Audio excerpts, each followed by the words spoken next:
आत्ताची पत्रकार परिषद ही मी 6 वाजताची जाहीर केली होती, परंतु काही सूचना या मला असं वाटतं आत्ताच जाणं गरजेचे आहेत, म्हणून मी 6 वाजताची पत्रकार परिषद मी आत्ता 1 वाजता केली.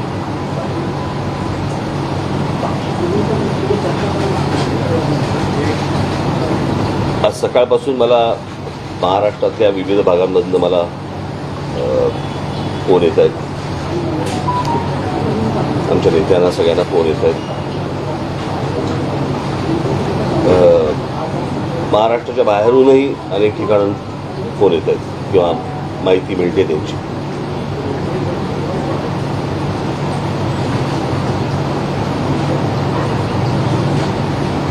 पोलिसांचे फोन येत आहेत. पोलीस काही गोष्टी सांगतायत. सर्वसाधारणपणे आत्ता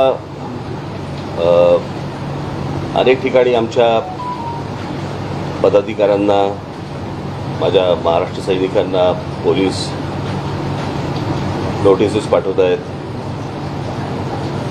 डिटेन करतायत, पकडतायत.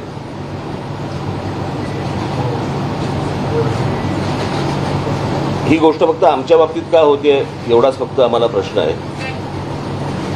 जे कायद्याचं पालन करतायत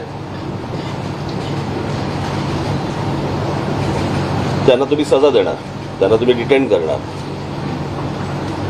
आणि जे कायद्याचं पालन करत नाहीये त्यांना तुम्ही मोकळीक देणार. तरी मी आज तुम्हाला एवढं निश्चित सांगेन की जवळपास 90-92% ठिकाणी महाराष्ट्रामध्ये सकाळची अजान झाली नाही. सर्व ठिकाणी आमचे लोक तयारच होते. पण मी खास करून त्या सर्व मशिदींमध्ये जे काही काय चालवणारे जे कोणी मौलवी वगैरे जे कोणी असतील त्यांचे मी खास आभार मानेन की आमचा जो विषय आहे तो विषय त्यांना नीट समजला.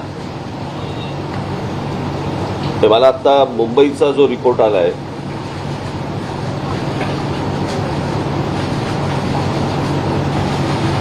त्या मुंबईच्या रिपोर्टप्रमाणे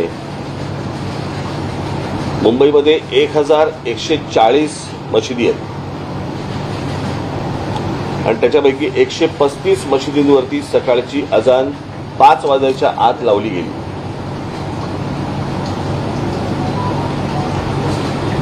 काल मला ते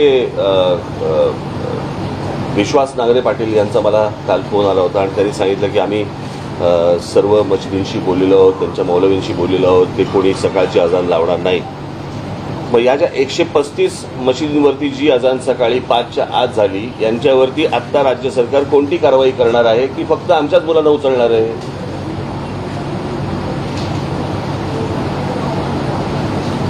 एक विषय मला असं वाटतं आपण समजून घेतला पाहिजे. हा विषय क्रेडिटचा नाही आहे की हे आमच्यामुळे झालं किंवा कोणामुळे झालं, हा विषय नाही आहे. मला असं वाटतं की सामंजस्याने जर सगळ्यांनी जर हे विषय नीट हाताळले तर हा विषय सगळ्यांचा आहे.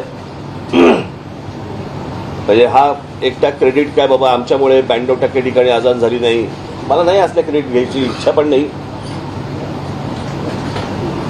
आम्ही हे फक्त बोललो, तुम्ही ही गोष्ट दाखवली, लोकांपर्यंत पोहोचवली, लोकांनी ही मान्य केली. त्याच्यामध्ये ज्या मशिदी होत्या त्या मशिदीमधले जे मौलवी होते त्यातल्या अनेकांना हा विषय समजला, त्यांच्यापर्यंत पोहोचला, सरकारपर्यंत पोहोचला. सरकारमधल्या मी पोलीस दलाला देखील मी धन्यवाद देईन की त्यांनी ह्या सगळ्या गोष्टींची काळजी घेतली. मी तुम्हालाही खास करून धन्यवाद देईन की तुम्ही हा लोकांपर्यंत नीट विषय पोहोचवलात. त्याच्यामुळे मला असं वाटतं की हा एक कलेक्टिव्ह एफर्ट होता आणि ज्याच्यातनं लोकांना जो त्रास दिवसभराचा होतो तो कमी होईल किंवा बंद होईल ही यातनं अपेक्षा आहे. हा विषय फक्त काही मशिदींवरच्या भोंग्यांचा आहे अशातला भाग नाही. मंदिरांवरती काही ठिकाणी आहेत तेही खाली आले पाहिजे. ज्याचा या गोष्टींचा लोकांना त्रास होतो मला असं वाटतं ती गोष्ट बंद झाली पाहिजे. मला काल विश्वास नांगरे पाटलांनी मला सांगितलं की आम्ही इतक्या आमच्याकडे ॲप्लिकेशन्स आले आणि इतक्या आम्ही मशिदींच्या भोंग्यांना आम्ही परवानगी दिली. मला एक गोष्ट कळत नाही आहे की आत्ता मुंबईत महाराष्ट्रामध्ये ज्या मशिदी आहेत यातल्या बहुतांशी मशिदी या अनधिकृत आहेत. अनधिकृत मशिदींवरती लागलेले भोंगे हे अनधिकृत आहेत आणि त्यांना सरकार परवानगी देते अधिकृत. हे माझ्या कल्पनेच्या बाहेरची गोष्ट आहे, कोणाच्याही कल्पनेच्या बाहेरची गोष्ट आहे.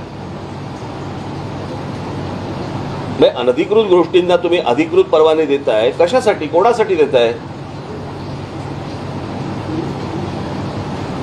आणि मी आत्ताची पत्रकार परिषद ही घेणं एवढंच माझं आत्ताचं कारण आहे की हा विषय फक्त सकाळच्या अजान पुरताचा नाही आहे. दिवसभर जी काही 4 ते 5 वेळा जी काही बांग दिली जाते, जी काही त्यांची प्रार्थना ते म्हणतात, जे लाऊडस्पीकरवरनं म्हणतात, ती जर परत जर त्यांनी दिली तर आमची लोक हनुमान चालीसा त्या त्या वेळेला वाजवणार म्हणजे वाजवणार.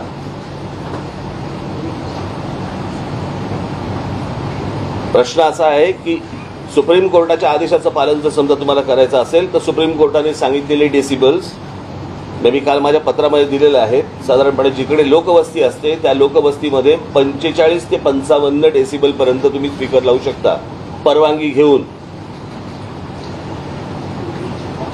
काल विश्वास नांगरे पाटलांनी मला जे सांगितलं की आम्ही त्यांना परवानगी दिलेली आहे. तुम्ही 365 दिवसाची कशी काय देऊ शकता? आम्हाला परवानगी देताना दिवसाची परवानगी तुम्ही देणार, सणासुदीला देताना तुम्ही 10 दिवसाची 12 दिवसाची अशी परवानगी देणार आणि यांना 365 दिवसाची देणार. कशासाठी? आणि मला असं वाटतं ह्यांनी पण रोजच्या रोज परवानगी मागितली पाहिजे, तीही सुप्रीम कोर्टाने सांगितलेल्या डेसिबलच्या नियमात बसून. आता ते जे 45 ते 55 डेसिबल सांगितलंय म्हणजे आपल्या घरचा जो मिक्सर असतो त्या मिक्सरचा जो आवाज येतो तेवढे डेसिबल, याच्यावरती जाता येणार नाही. आता प्रश्न असा आहे, मी सांगितलं होतं की हे पहिले भोंगे खाली उतरवा. पोलिसांना काय एकच धंदा आहे का रोज सकाळी डेसिबल मोजत बसायचं? लोकांनी फक्त एवढीच गोष्ट करत बसायची का की यांचे डेसिबल जास्ती आहे का कमी आहे? तुम्हाला प्रार्थना म्हणायची आहे, तुम्हाला तुमच्या मशिदीमध्ये प्रार्थना म्हणायची आहे, म्हणा. तुम्हाला माईक लागतो कशाला आणि लाऊडस्पीकर लागतो कशाला? कोणाला ऐकवायचंय तुम्हाला? त्याच्यामुळे आमची जी मागणी आहे की ह्याच्यावरचे अनधिकृत हे भोंगे हे खाली उतरले गेले पाहिजेत, उतरवले गेले पाहिजेत. आणि जोपर्यंत हे उतरवले जाणार नाहीत तोपर्यंत आमचं आंदोलन चालू राहणार. हा विषय आंदोलनाचा 1 दिवसाचा विषय नाही आहे, हा कायमचा विषय आहे. जोपर्यंत ह्याचा निर्णय लागत नाही तोपर्यंत हे असंच चालू राहणार. आम्ही जे सांगतोय जे सरकार सांगते आम्ही सुप्रीम कोर्टाच्या आदेशाचं पालन करतोय. मग जर करायचं असेल तर पूर्ण करा. यांना जर वाटत असेल की आमचं आज झालंय सगळीकडे बँडो ठिकाणी काही काय अजान झाली नाही म्हणून आम्ही काहीतरी खुश होऊ वगैरे, अजिबात होणार नाही. हे दिवसभरामधल्या ज्या काही बांगा दिल्या जातात त्या देखील त्याच डेसिबलमध्ये लागल्या पहिल्या पाहिजे. त्याच्यापेक्षा जर जास्ती लागल्या गेल्या हनुमान चालीसा चालू राहणार.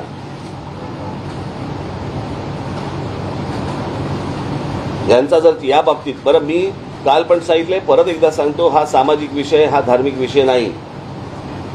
याला जर धार्मिक वळण द्यायचा जर त्यांनी प्रयत्न केला तर त्याला आम्ही धार्मिक वळण देऊ.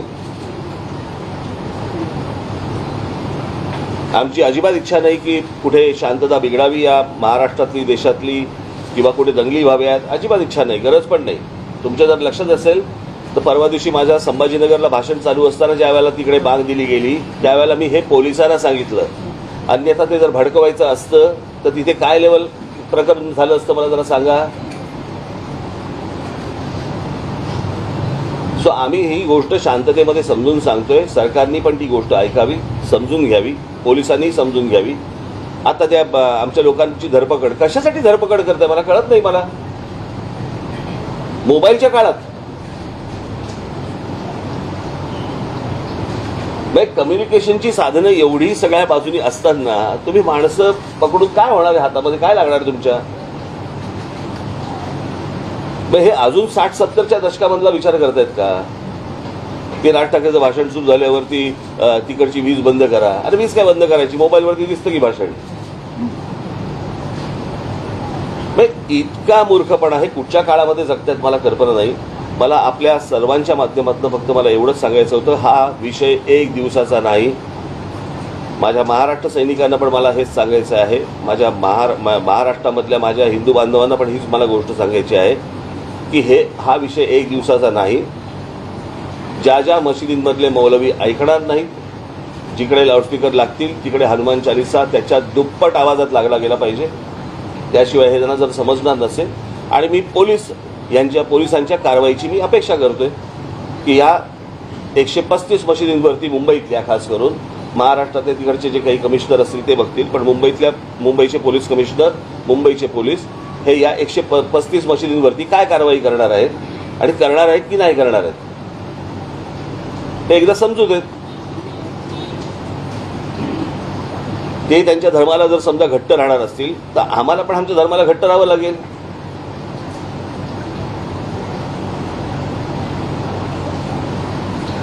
याचा पोलिसांनी विचार करावा, सरकारने विचार करावा. आणि मला असं वाटतं की त्या महाराष्ट्रात शांतता नांदावी, लाऊडस्पीकर्स बंद व्हावे. जेव्हा तुम्हाला सणासुदीला लागत आहेत, काही सभाजना लागत आहेत, कुठच्या कारणाला लागत आहेत, आपण समजू शकतो लाऊडस्पीकर. पण 365 दिवस सकाळी उठल्यापासून दिवसभरामध्ये 4-4, 5-5 वेळा तुम्ही जर ऐकवणार असाल तर आम्हाला नाही ऐकायचं आहे ते. याचा महिलांना, विद्यार्थ्यांना, कोणी आजारी ग्रस्त असतील त्यांना त्या गोष्टींचा त्रास होतो. एवढं पण समजत नाही ह्यांचा धर्म मोठा माणुसकीपेक्षा. परंतु मी परत सांगेन आपल्याला की ज्या मशिदींवरचे सकाळी आज अजान झाली नाही, त्यांनी देखील याच्या पुढे ज्या वेळेला त्यांना काय प्रार्थना म्हणायची आहे, एक तर पोलिसांनी हे भोंगे खाली आणले पाहिजे. तुम्हाला जी काय प्रार्थना करायची मशिदीमध्ये करा, आणि हे आवाज बंद झाले पाहिजे महाराष्ट्रामधले. एवढीच फक्त मी अपेक्षा करतोय. परत एकदा सांगतो, हा विषय एक दिवसाचा नाही. तुम्ही 4 तारीख म्हणून 4 तारीख पकडू नका. हा कायमस्वरूपी राहणार जोपर्यंत विषय निकाली लागत नाही तोपर्यंत. सर, एक प्रकारे तुम्ही हे आंदोलन जे आहे ते तीव्र करताय, म्हणजे एक प्रकारे जोपर्यंत हा मुद्दा सुटत नाही तोपर्यंत तुम्ही हे आंदोलन तीव्र करताय. यामुळे समाज स्वास्थ्य किंवा कायदा सुव्यवस्थेची परिस्थिती, याचा विचार त्यांनी करायचा आहे, मी नाही करायचा आहे ना. मी तर सोपं सांगतोय की ही गोष्ट बंद करा म्हणून. तुम्ही मला काय प्रश्न विचारताय? असा एक आरोप केला जातो. प्रश्न आरोप करण्यापेक्षा त्यांना सांगा ना की ही गोष्ट बंद करा. कोणी प्रार्थना तुमची काय धर्माची असेल ती म्हणू नका, हे मी सांगतोय का? मी हे बोलतोय का? नाही. ते म्हणा, तुमच्या मशिदीत म्हणा, तुमच्या घरात म्हणा. खरं तर धर्म हा तुमच्या घरामध्ये असला पाहिजे. देवळामध्ये जातो आपण, नमस्कार करतो, परत येतो. आपण या तिकडे प्रत्येक जण जो जातो तो काय आरती करत बसत नाही. मला असं वाटतं मी तुम्हाला एक बाहेर निरोप दिला होता ना. मी तुम्हाला मगाशी निरोप दिला होता की मला जे बोलायचं आहे मी आपल्यासमोर येऊन मांडीन. हा काही प्रश्नोत्तराचा तास नव्हे.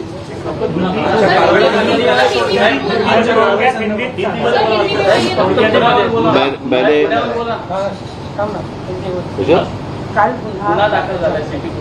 औरंगाबाद हिंदीमध्ये माझं हिंदी चांगलं नाही रे एवढं.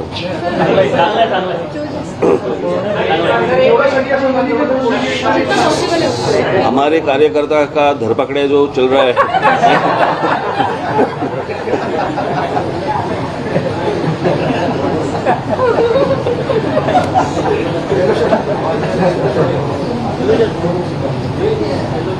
आज 4 तारीख है. 4 तारीख को हम लोगों ने मस्जिदों के ऊपर के जो लाउडस्पीकर है वो बंद करने के लिए सरकार को विनती की थी.